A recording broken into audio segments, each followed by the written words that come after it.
We're here. We made it. Happy Monday. Every time I see the opening, I get so frustrated. But remember that I can't figure out how to turn the Twitch ads off. So I made it a little longer to kind of offset how long people have to watch Taco Bell ads. So I apologize, but we're here. We made it through the opening, and man, I am so excited to see this guy. He's over here on my screen. I assume he's everywhere on yours. Hello, Richard, in the chat. Good to see you. I don't think I can do the type of intro justice that you deserve. So I am just going to let the man of the hour intro himself, ladies and gentlemen. Anthony D. Mays, how are you? Go ahead and introduce yourself.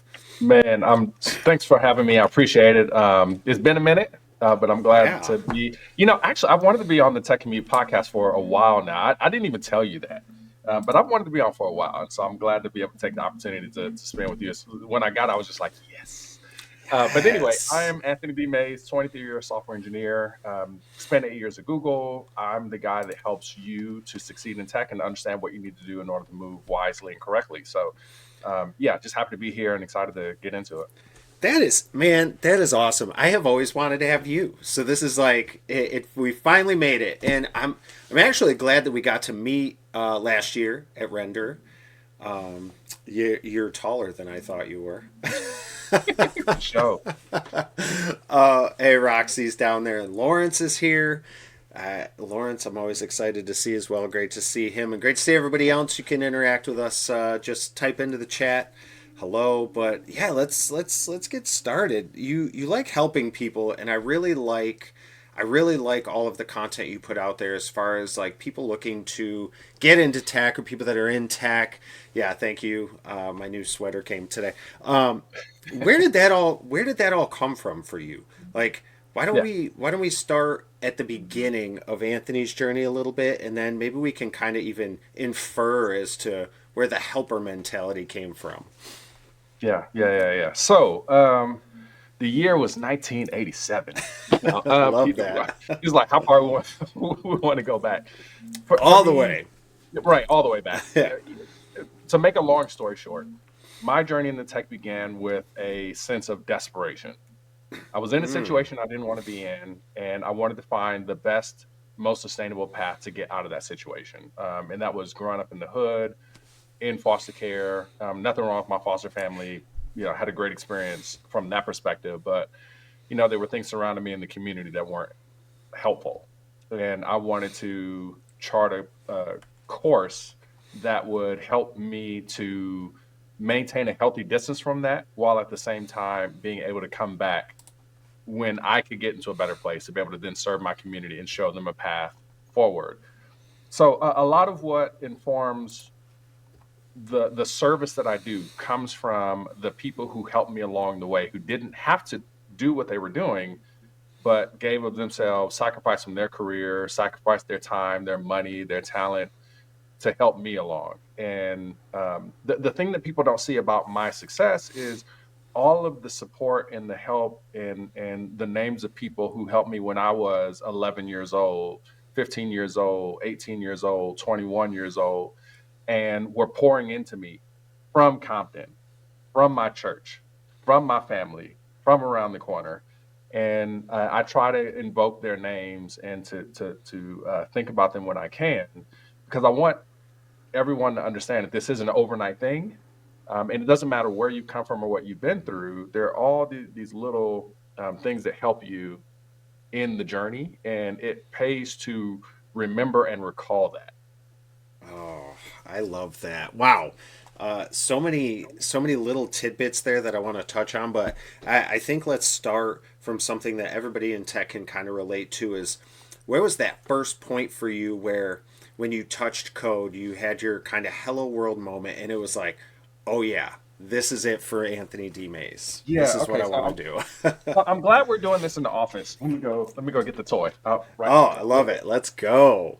We have props. I love We've got this. props. We've got props. So this is the pre-computer 1000.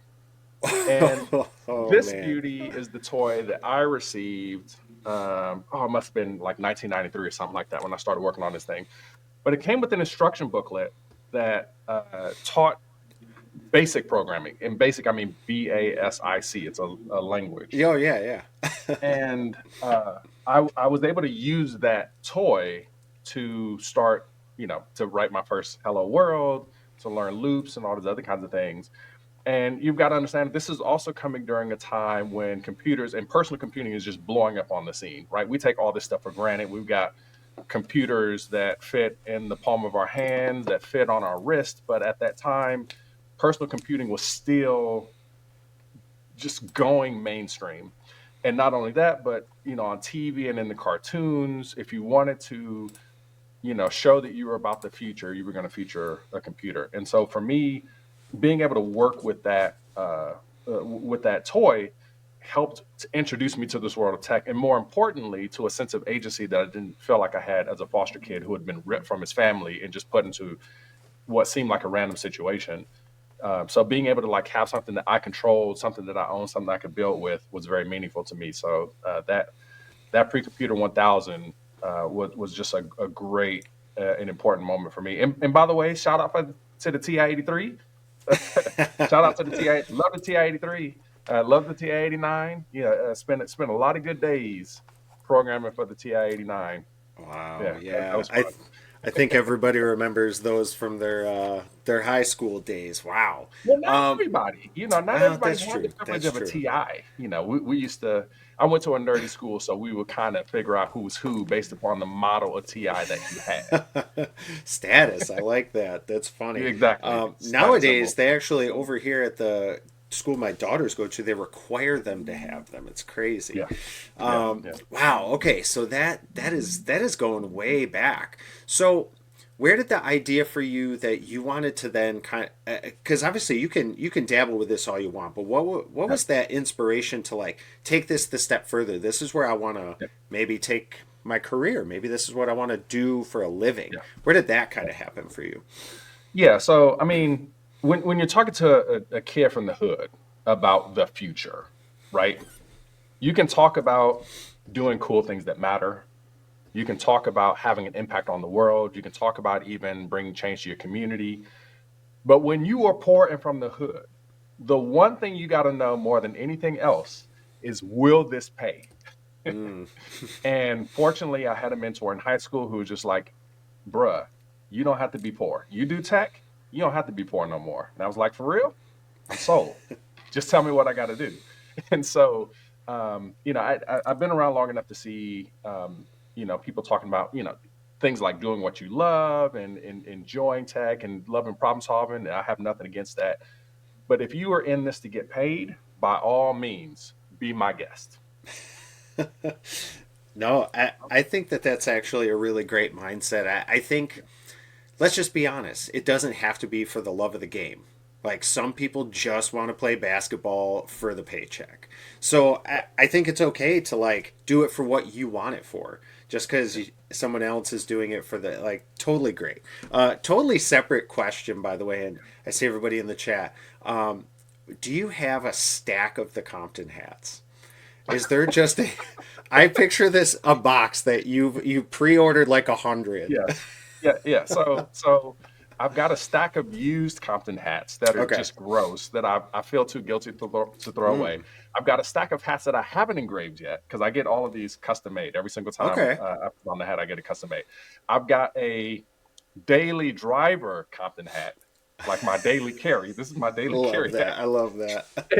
And then I've got my like, okay, I'm gonna be, recording a YouTube video or going to a conference. So I've got that Compton hat. So yes, I have a ridiculous stack of Compton hats that I'll probably never wear. No, that's so funny because I was picturing like you open your closet and it's just the rows of hats.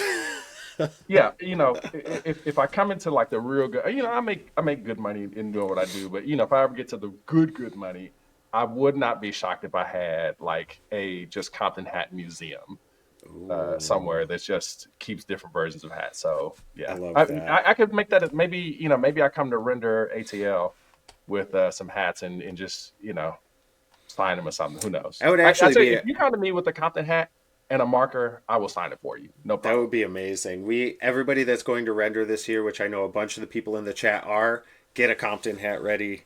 and you'll get your signature. Actually, that would be a really cool display at a booth. Just a Yeah. whole wall of Compton hats behind you. Yeah. Yeah. Be a great Now, to photo be op. clear, they'll be worthless. They're all worthless. You're not going to make money from this endeavor, but I'll still do it.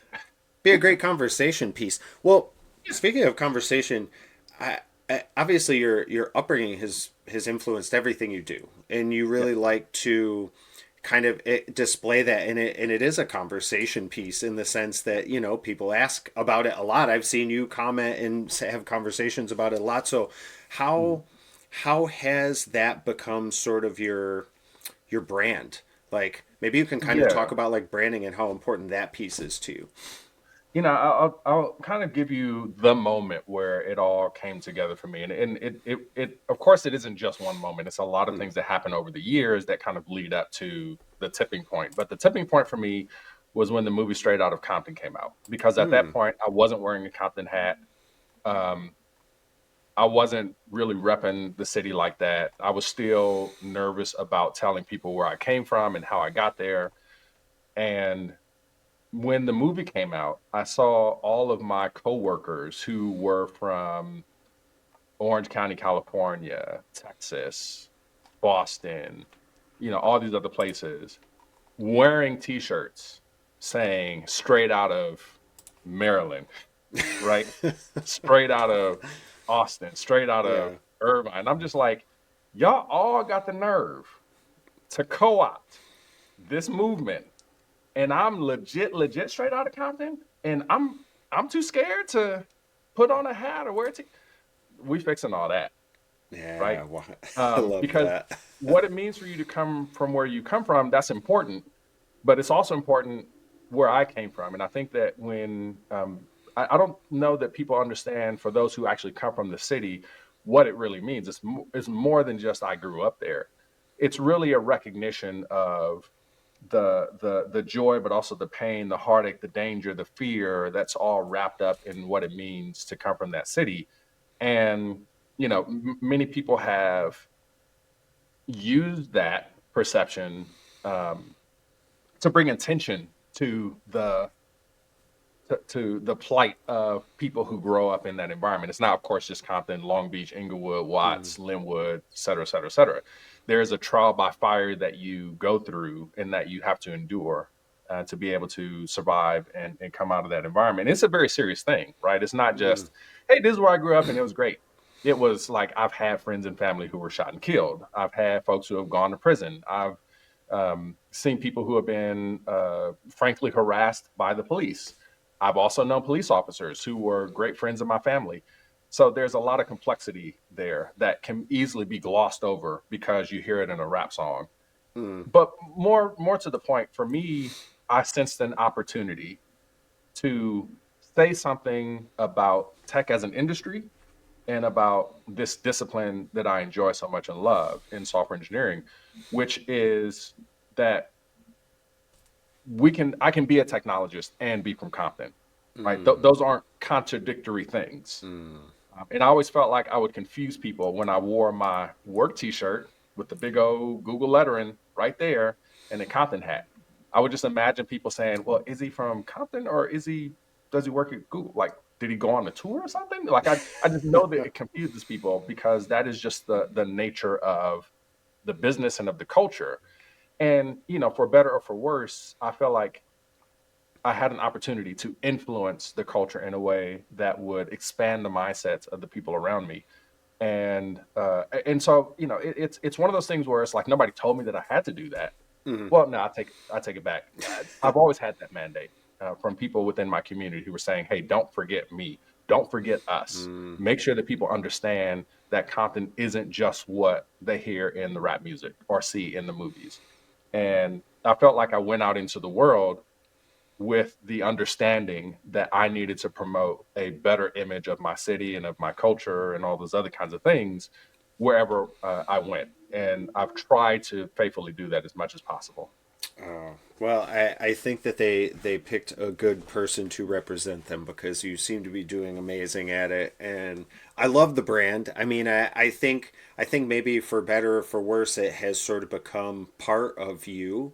And I like that. I mean, again, you with that hat is like synonymous with the Anthony D. Mays brand. I keep saying brand. I won't say brand anymore. No, no, it's brand. I was just saying the other week, like what used to be called, just your name. Like it used to be Mm, making a name for yourself, and then it became reputation, and now just in this generation, we prefer the word brand. Who knows what it'll be 10 years yeah, from now? But that's really all it is, just reputation, and we all are the stewards of that imagery. yeah. No, and I think that that's a really good way of looking at it. So you touched on Google, and I guess I want to right before Google. Let's maybe jump through a couple of the steps that happened to get there because I think a lot of people see Google as the top. Yeah, So how did how did you make that journey to Google? yeah. So first thing, college degree, right? Hmm. Going attending the University of California, Irvine, which is my alma mater. I was, learning computer science and all those fundamentals, Hmm. the kinds of things that help you to succeed in a place as rigorous as that place is. So started there, met a recruiter on the campus who gave me an application to apply. This is all in the BuzzFeed video that I did for some years, however many years ago. But the when I got that application, I was like, "This is nice, and thanks for giving it to me, but you don't want no Negro from Compton working." Like that's a whole movie, right? Like that's the kind of stuff that turns into a Lifetime TV special, uh, a Disney Channel original movie. Like that ain't me. And so I took that and threw it in the trash because I needed to be more realistic in my mind about what my prospects were. So I thought, and I knew that I wanted to work there. Big fan of the products. Big fan of things like Gmail and Drive and all this other stuff. So I really enjoyed the technology and the Hmm. thinking and the culture as best as I could tell. And I saw that as, if I could get here, it would be the pinnacle of my career. Like it Yeah. would be very hard to do better than that for multiple reasons. Number one, because that's the way it is for everybody. But second of all, to be able to do that as a black man from Compton just felt like it would be special and Yeah. something worth aspiring towards. So worked diligently in industry, tried to just make sure I could take care of my family, pay the bills, all those other kinds of things. And then after some time, like 6 years, they actually reached out to me and was like, "Hey, we think that there's a place for you here. Would you like to interview?" To which I was like, "Yeah, sure, no problem. I can make time for that." Hung up the phone, ran around my house like crazy because I was just like, "Oh my gosh, they're calling me." Went in for the interview, bombed it, bombed it. Um, and I didn't think that my chances were very high. And then to go and actually bombed it, bomb it, just it left a certain impression on me other that failing other job interviews just doesn't. Like it's bad enough to like get a no or to get an auto Hmm. rejection or to get the chance and not to get the interview. But at the end of the day, you can kind of be like, well, maybe it's them and not me. But when you do that with a company as prestigious and as well known and as respected as that, it hits different. And every time that I go and interview and talk to people, I always feel like whether I'm wearing the hat or not, I'm representing something that's greater than myself, Mm. right? Because the conversation, the thinking in my mind is, I might be the maybe only the third black person that you've met who's a software engineer at my level. Maybe even in 2025, that might still be the case, right? And Wow. so, how am I Yeah. shaping your impression of people who look like me and who come from where I come from? That's a weighted responsibility. And I would like to think that in 2025, that pressure and burden is lessened, but still not quite. At least Yeah. not to me.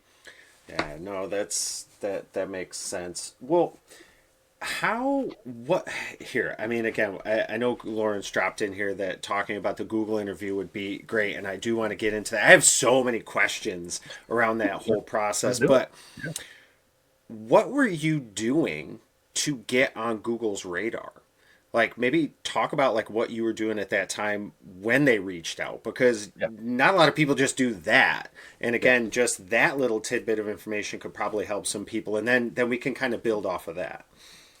Yeah. So I have, throughout my whole career, had a healthy distrust of everything and everybody. And so I have tried as best as I can to have as many options on the table as possible and to have as many people know my name as possible, so that if things go south in the current situation that that I'm in with the people that I'm talking to right now, I could easily contact 10 other people and have a conversation about what's next.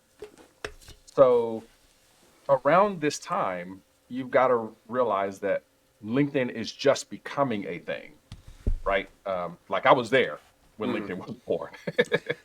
And so people weren't, I think everyone at the time was used to like putting your resume in with Monster or with other companies and just, trying to see what you can get. But this LinkedIn thing was different.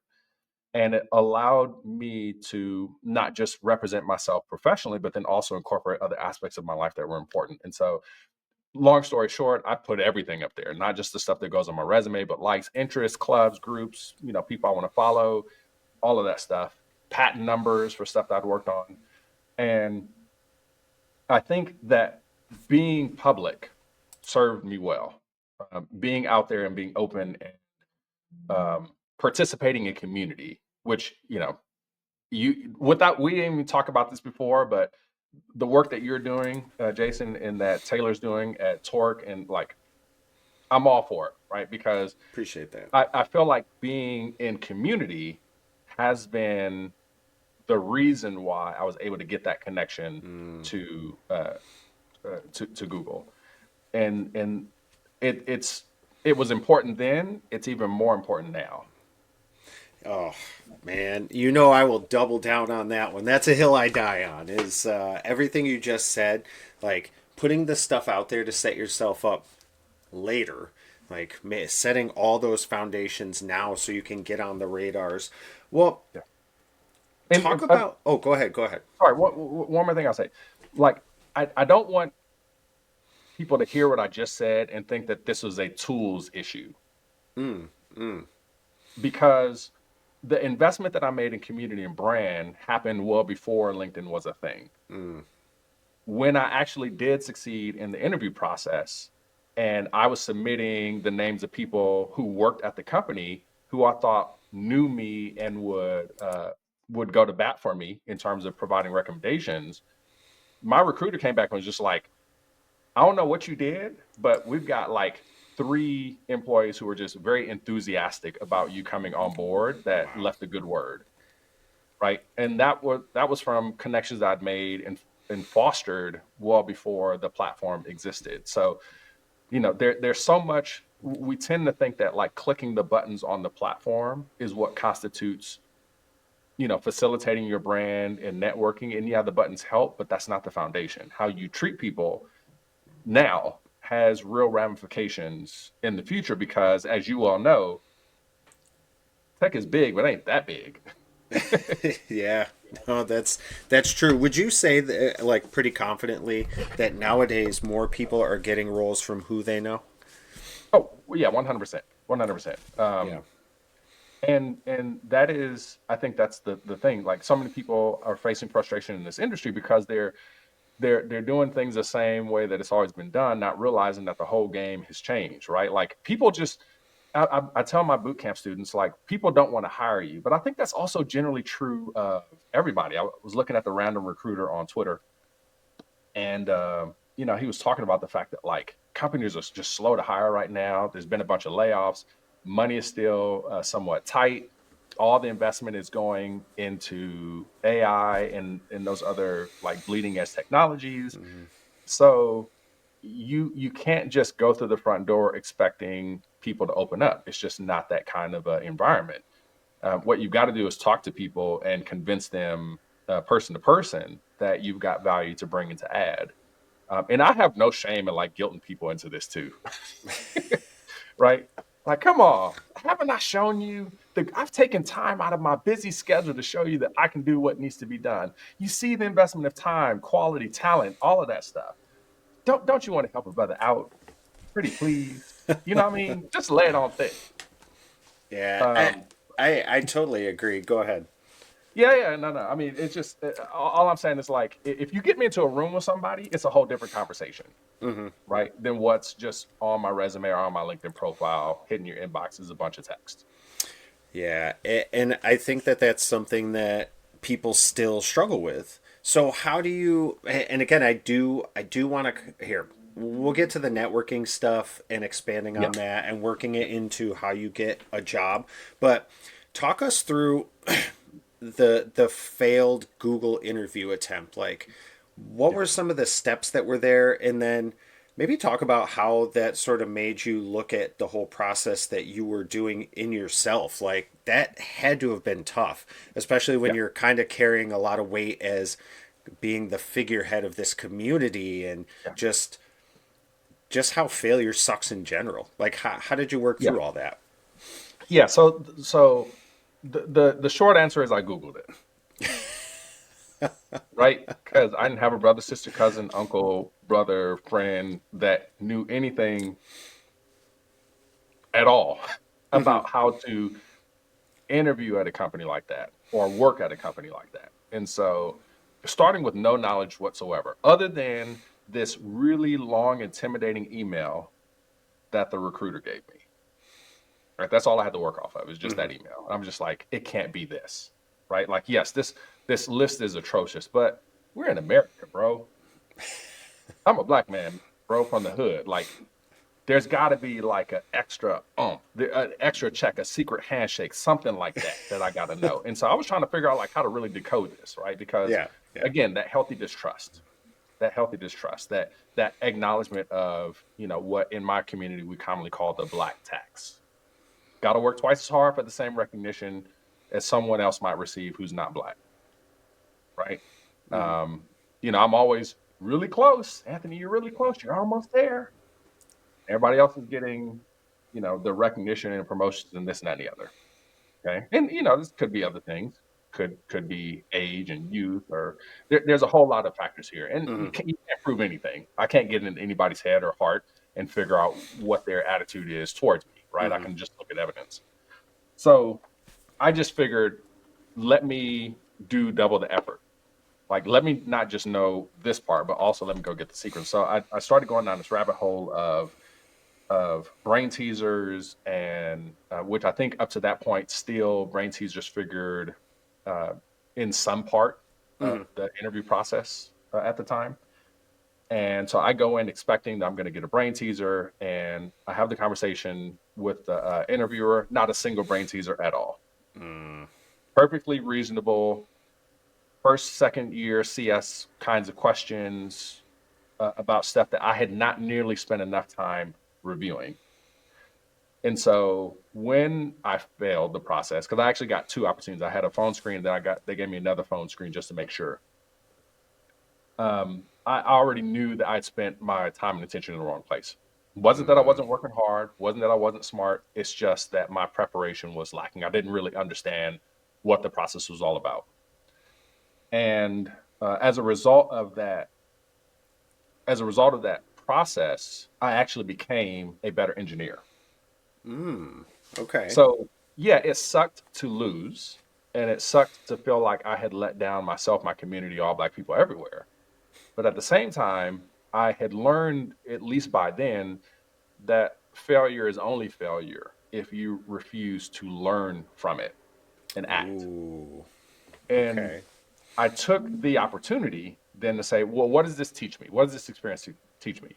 Well, it teaches me the importance of talking to people to really get a good understanding.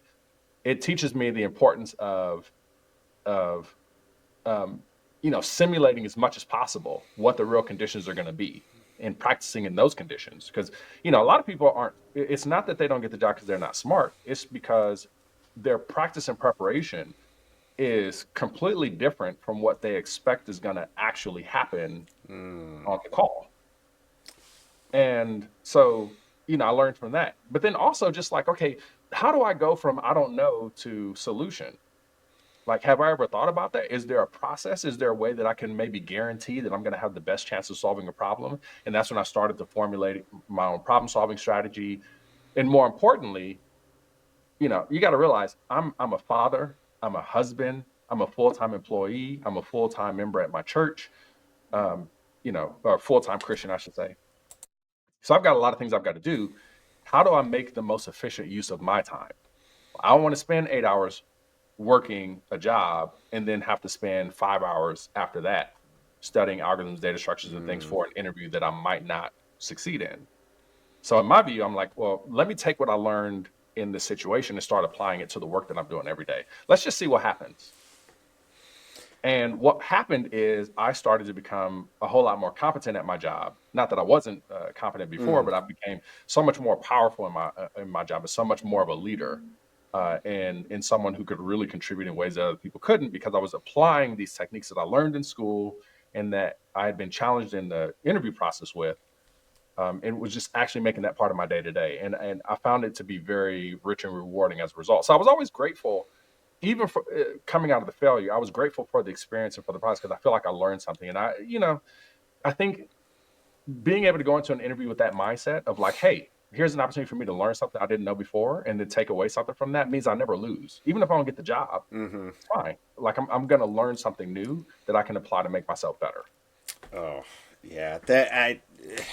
That just makes total sense. I mean, a lot of people would pivot that as and take that negative slope. But I think if you kind of adjust your mindset a little bit, like no matter what happens, no matter what the outcome is, there's wins or there's some feedback that I can take and implement. Right. Yeah, no, good point. What what would you suggest, because you mentioned that you were preparing but you weren't preparing for the right interview essentially. So Mm. how do people go about preparing for the right interview? How do we know what to look at and make Yeah. sure that we're ensuring that we're as successful as we can possibly be? Yeah. Yeah. So first thing first is know your audience. You're going to write an essay, write an article, give a speech, you know, perform some kind of art. You got to know your audience.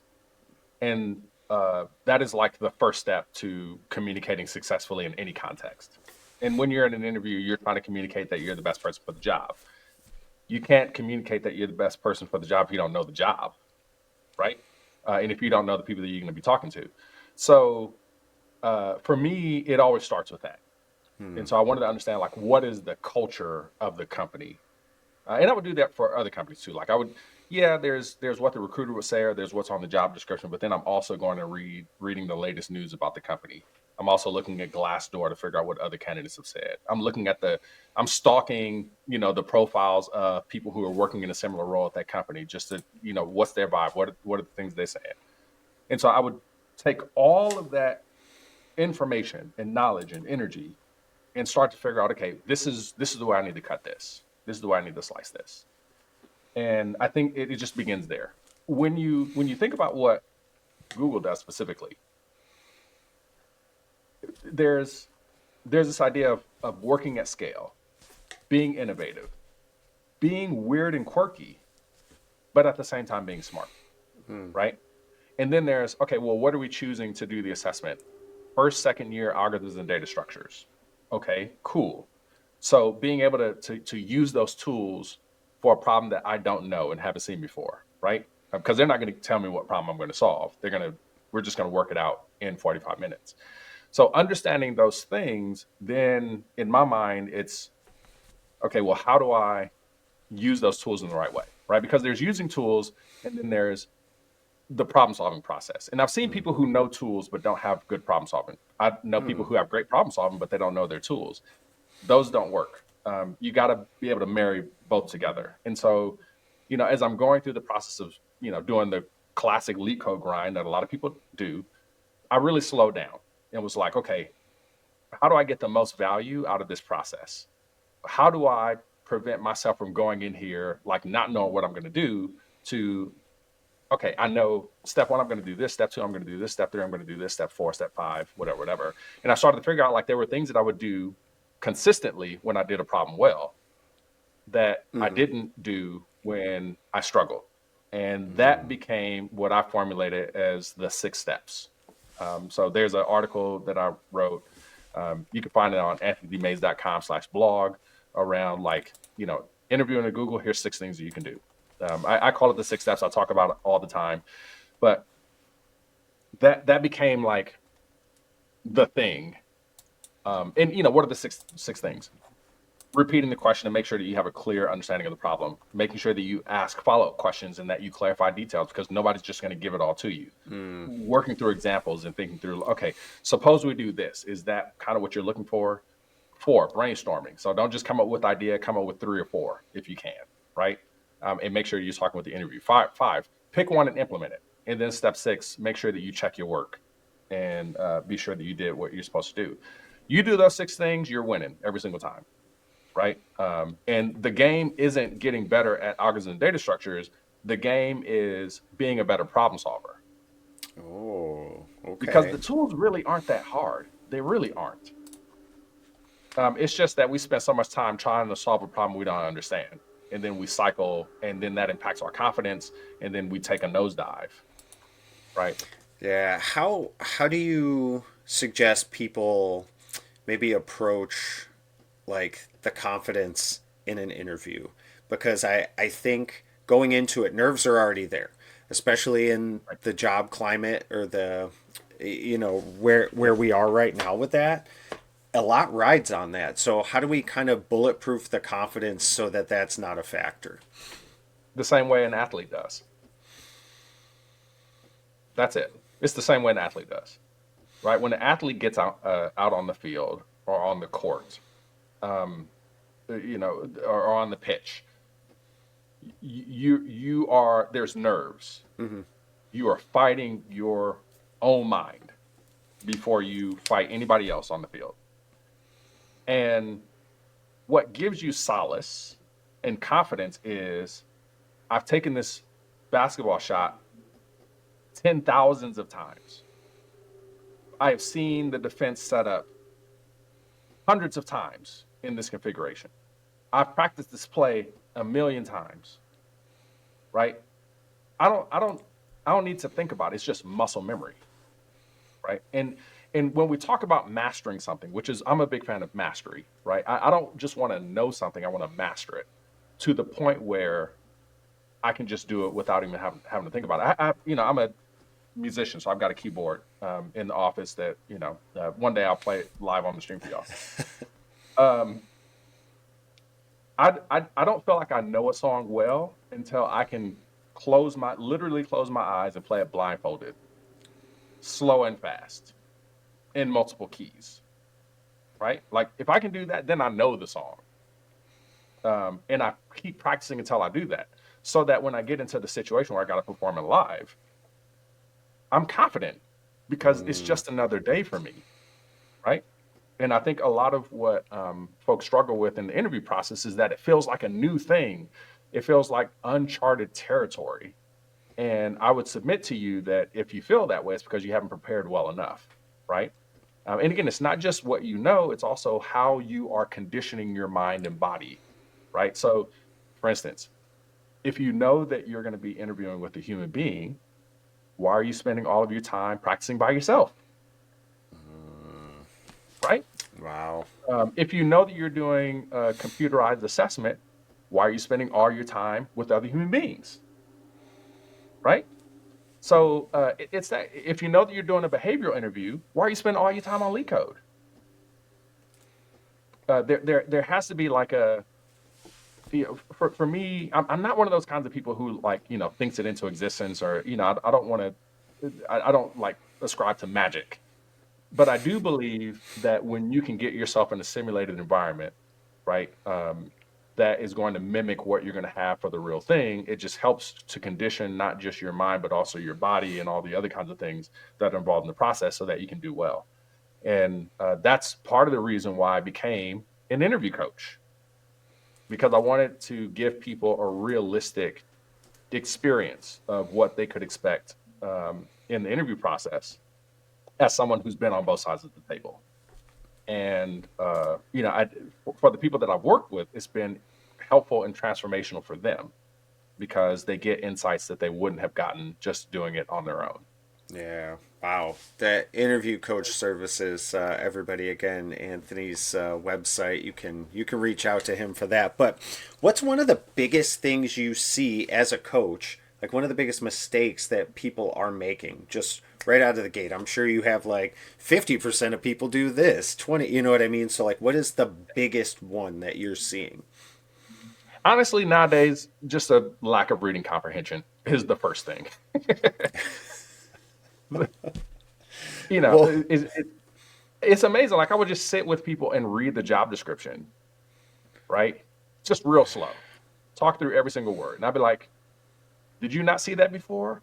Well, yeah, I read it. Okay, but you didn't understand that they were asking for. Nah, I guess I didn't see that until you pointed out to me now, right? And I'm just like, what's going on? Like, what's happening with this generation?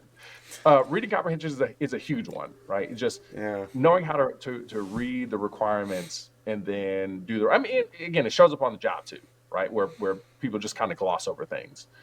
So that's one problem that I see. But the second thing is this assumption that we all make, which is that for every problem we have to come up with a new process for solving that problem. And Mm, that is, I think, the second huge mistake that people make is that you don't realize that good problem solvers have a consistent, repeatable, reliable process they use, whether they even know it or not. But so I think of myself as like not being an interview coach as much as I am a problem solving coach. That's really what I am. But people interesting. generally don't understand why they would need a problem solving coach because of right. I mean, that's really what it is. I mean, I really am a problem Yeah. solving coach. And I explain that to my clients clearly, like what sets me apart. You can leak code on your own. You can go do hack and rank on your own. You can do any number of computerized assessments and go study books and this and that and the other. That's not what you're hiring me for. What you're hiring me for is to teach you how to be a better problem solver Yeah. because there are No, very that few people who have the ability to do that. yeah, no, and that makes sense, honestly. And the problem is the person wants a job.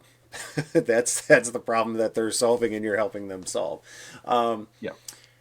I, what do you think? I'm wondering, like, what the deeper kind of underlying issue is that people are sort of glossing over these details in these job descriptions. Like, what is the priority? Are they just looking at the money? What is the thing going Yeah. on that's not kind of having them focus? And then how do you sort of retrain that? We're just adjusting to a new normal, Yeah. right? I've been saying for a while now, before 2022, didn't matter. If you could show that you had the technical skills, you're getting competing offers from companies, right? Because there was such a great demand for it, especially during the COVID period. Everybody was just hiring like crazy. Companies could already afford to hire people and just leave them on the bench without doing any meaningful work, right? Like they were already doing that and hiring every day. And so who cares about reading the job description? We'll deal with all that later. Mm, Now everybody is 10 times more picky than they used to be. And they actually want you to meet 80% of the requirements, right? Like it used to be that you meet 50%, great, you're hired. But now everybody has the luxury of waiting for that great candidate, for that superior hire, right? What are you going to do when you got a whole bunch of meta engineers who are just flooding the market because they just got laid off 2 weeks ago, mm. right? I'm gonna wait for one of them, right? I'm not thinking about the rookies. What I got to wait on them for? Not only that, but if I could find a great, like, I hate to use the phrase, but if I could find a great 10x engineer, right? Hmm. Let him use some AI tools, he's going to be more effective than three other people. He's going to be more effective and impactful than five juniors, right? So from a dollars and cents perspective, and this is if any of you have ever listened to Alex Hormozy, he talks about this, right? Like hiring the best people who are smarter than you, people who are more capable, not cheaping out on your labor is a big multiplier for business success and organizational success. And I think companies understand that. Google, I Mm, think, has always understood that. That's hmm. why they have such a rigorous hiring and screening process, and where they are so much more concerned about false positives than they are false negatives, right? They would rather Mm, not hire someone who, yeah, technically they're qualified, but we're just not all the way sure, right? We'd rather be in that situation than to hire people who really aren't up to the task and then to have to deal with getting them out and dealing with all the damage they cause afterwards. So, that's the reality that we live in. And I think that we are slowly starting to shift the mindset to that later thing. But I mean, here's the thing: I feel like I've had to jump on everybody else because I've had to operate this way my whole career. Like this mm, isn't new for me, yeah, yeah. right? Um, No, because definitely. guess what? Can I be honest? People don't want to hire black folk, right? So, and they didn't want to do it until they kind of had to, but that was due Mm, to external pressure hmm. from media and investors and the culture, right? Um, so, when I think about stuff like, hey, DEI is dead, I don't care. I started my career before DEI was alive, so Yeah, that's a no, whole other that conversation. no, that and honestly, it makes sense, and that's obviously a very big challenge. So, I guess, how do you or anybody else in that position counteract that? Like, how are you fighting that? I don't want to say fight because I Yeah, feel like it gives yeah, it a negative connotation, but you sure. you know what I mean. No, no, no. I think that's completely valid, right? Like it's not like a war and battle in Yeah. World War II per se. There's competition for sure, Hmm. but anyway, undeniable excellence is for me the key. Undeniable, indisputable excellence.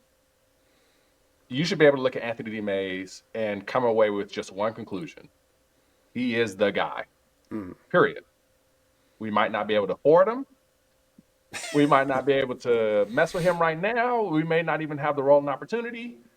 But when it comes, he's the guy, right? That's what I endeavor to do. And, whether I'm successful or not, I think working hard and trying for that, for me, is what allows me to lay my head down on my pillow at the end of the day, satisfied.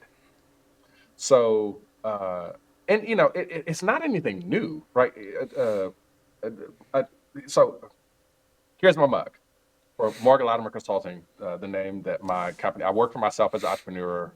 I named my firm Morgan Latimer Consulting after two of my favorite inventors, Garrett A. Morgan and Lewis H. Latimer. And these were folks who, during a time of rampant discrimination, lynchings, injustice, brutality, were it was illegal for them to go to certain schools and colleges. They decided, I am going to be undeniably excellent, and I'm going to leave my thumbprint on this world, whether it likes it or not. And as a result, they were able to innovate well before DEI, or before we don't see color and color blindness, or before King himself, right?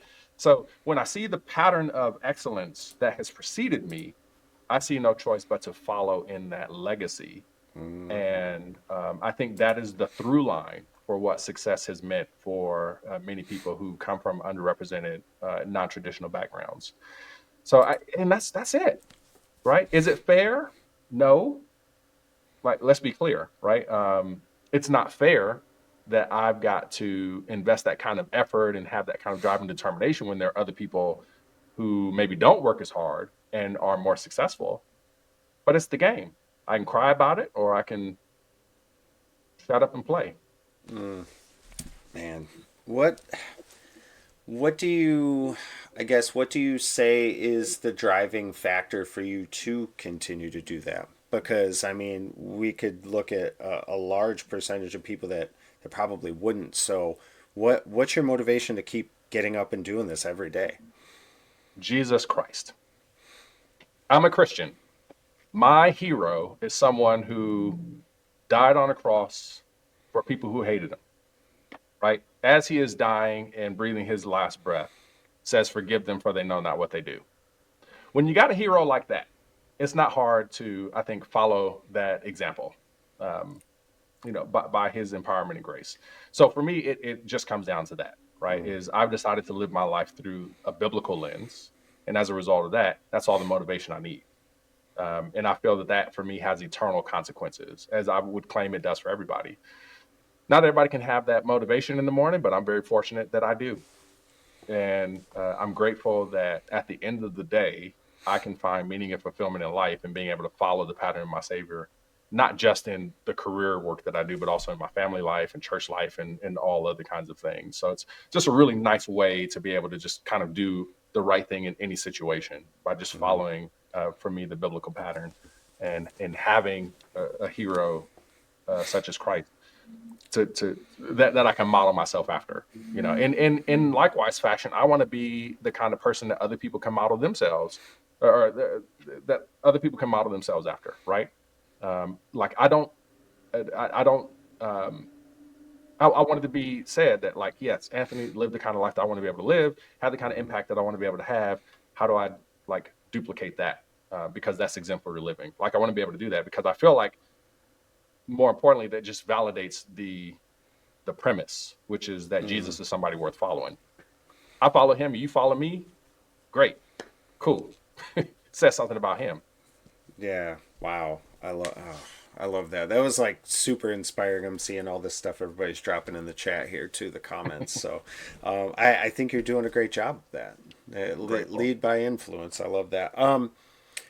You mentioned family. You're working for yourself. You're doing this. You're part of a cohort. You're doing all this instructional home life, work life. How are you balancing all that? You even talked about it earlier to as far as like 8 hours a day working and then 5 hours a day trying to learn. Like, Yep. where's that balance for you, and how do you balance it? Balance has always been one of those things that I think is a misnomer for what it is that we actually need to do. And here's why. It's because it assumes that there is this dividing line between two things that have very little relation to each other. Mm, And I think that's the wrong way to think about it. It's not that there's a scale and on one side is work life and then on the other is, personal life, and they're competing against one another and all those other kinds of things. I think what actually it is, it's all labor.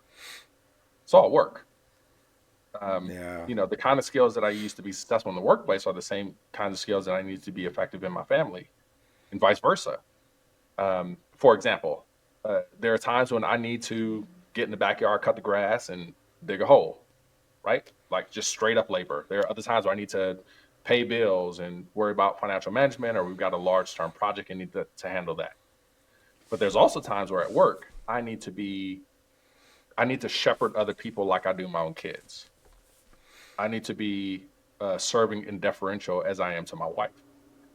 And so for me, it's not as much about balance as it is consistency, Mm, right? Enjoy my family, but also enjoy the people that I work with. Because really, life's too short to divide to make any other kind of division. I think. Um, I just think it is. And so if I can be able to use the time that I spend at work in a way that is consistent with the way that I spend time with my family, then I think I'm winning. And again, listen to what I didn't say. I didn't say that work is my family yeah. or Yeah. another family. It's not that. Okay. We're a team, and I can enjoy you as a team, right? Without thinking of y'all as family. And so there's a sense in which I've got to put up the proper guardrails on on every side of the thing. There are things that like sometimes I need to be doing stuff for church. Sometimes I need to not be doing things for church. Sometimes I need to be doing things for family. Sometimes I need to not be doing things for family. Mm, Sometimes I need to do things for work. Sometimes I need to not do things for work. So again, in my mind, I really am a simpleton. I'm not as smart or as complicated as people might think. For me, I don't have I, I'm a single monitor kind of a guy. I can only handle one screen, one tab at a time. So for me, being able to just have a consistent way of thinking about everything is so much more efficient than having to come up with like a work model versus a family model versus a church model, and then swapping between all of that stuff. hmm. Okay. I liked that you mentioned that you're a single monitor, single tab at a time person. That I mean, honestly, that's so symbolic of what you were just kind of alluding to as far as the balance as Yeah. well. So, wow, we're it's already been an hour. Can you believe that? I feel Easy. like I had so many other questions too. Um, I want to I want to just talk about what the job market looks like right now. Like Yeah. you've been in the industry for a while, and what are some of the biggest changes now that we're in 2025 that again people need to prepare themselves for, because we have a ton of people that are watching and everywhere Yeah. else that are looking for jobs. So like if you could just kind of simplify the top few things that you see that people need to do right now, what would they be? So the first thing is to be an unrelenting networker who actually cares about other people. And I feel like it's important for me to inject that part, caring about other people, because networking in a disingenuous way, people can see through it a Mm-hmm. lot more easily than we think they can. So caring about the other person that you're talking to and interacting with makes a big difference, right? Like when I apply for a company, I know this is strange, but I am demonstrating a type of care for that organization. I'm saying you have problems, and I feel like I'm uniquely suited to help you solve those problems, and I'm interested in doing that. So how can I be of service, and how can I demonstrate that I'm the kind of person who will serve well in that role? So as I think about that, as I try to build a sense of sympathy or empathy for the challenges that the company's facing, when I talk to the hiring manager, when I talk to the recruiter, I'm thinking like, listen, this person I'm about to talk to is talking to hundreds, maybe even thousands of candidates, right? And interacting with them in one way or another. How do I make sure that their interaction with me is not net negative, right? What can I do in any kind of way to just genuinely, even if they don't call me ever again, how do I just make sure that they leave with a net positive? To the extent that I can. And what that enables for me is the ability to network with people in a much more easy and authentic way that really does net real results for me and for my own brand. That's the first thing. Just be a relentless networker. I think the second thing is to be patient.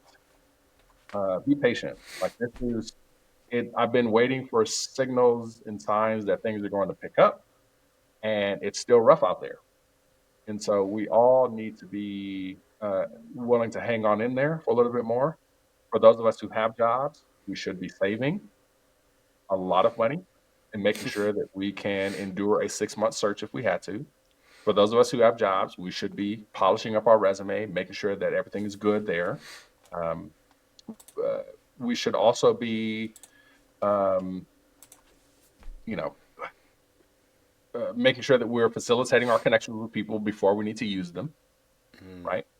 All of that stuff matters and is essential. And I think that, in addition to networking, you just want to be well prepared to wait this thing out for a while if you have to. If you have to. I love the point you were making about like being authentic. Yeah. Man, people can see through that. Disingenuousness, is that a word? Lack of Yeah. We're authenticity making it is a word so right here. obvious. Lack of authenticity is so obvious now, and it stinks because you feel for the people because they're still trying to get somewhere. They're just doing it wrong, and Yeah. yeah, there's such a testament to doing it the right way, and I love that. And Yeah. from you, I've always seen that. Not that I was quite. Oh, there's a little fly. You're such an inspiration and role model for all of us. I have Great. one last question. Again, thank you so much to Anthony for being here. Thanks to the chat. You guys can check out all of his content here at anthonymays.com. What does success look like to you, Anthony? I think, in short, success for me means leaving an enduring legacy. Whether my name is attached to that or not, I wanted to be said that there was at least one person who represented I think the ideals of what it means to be successful in this industry while at the same time keeping it 100, right? So I feel like for me that's the thing, right? Like ultimately, I want everything that I do to point to Christ, right? Ultimately, that's just an easy way for me to simplify it. And so I want, on my tombstone, I would love he represented Christ well. That would be success. And I think the success that I experienced in my career or with my family are going to be indicative of that larger thing.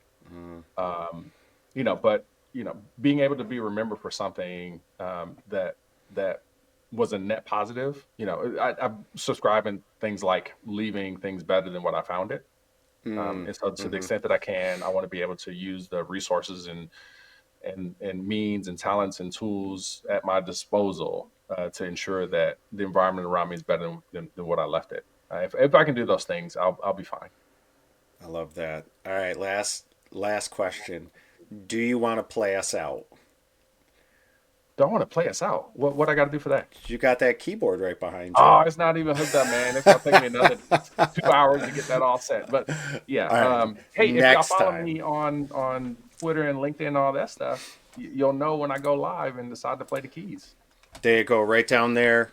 Check out all the links to all Anthony's socials, all his content. He's got some really great YouTube content as well, which I did post somewhere. There's your most recent drop. Anthony, this has been a pleasure. Please hang out backstage for a second so I can say goodbye. Everybody else, we will see you tomorrow. We have our Vercel community stream with Cap and Pauline and Amy from Vercel community team to come and hang out with us. But other than that, let's all remember it's nice to be important, but it's more important to be nice. Have a great rest of Mm. your day, everybody.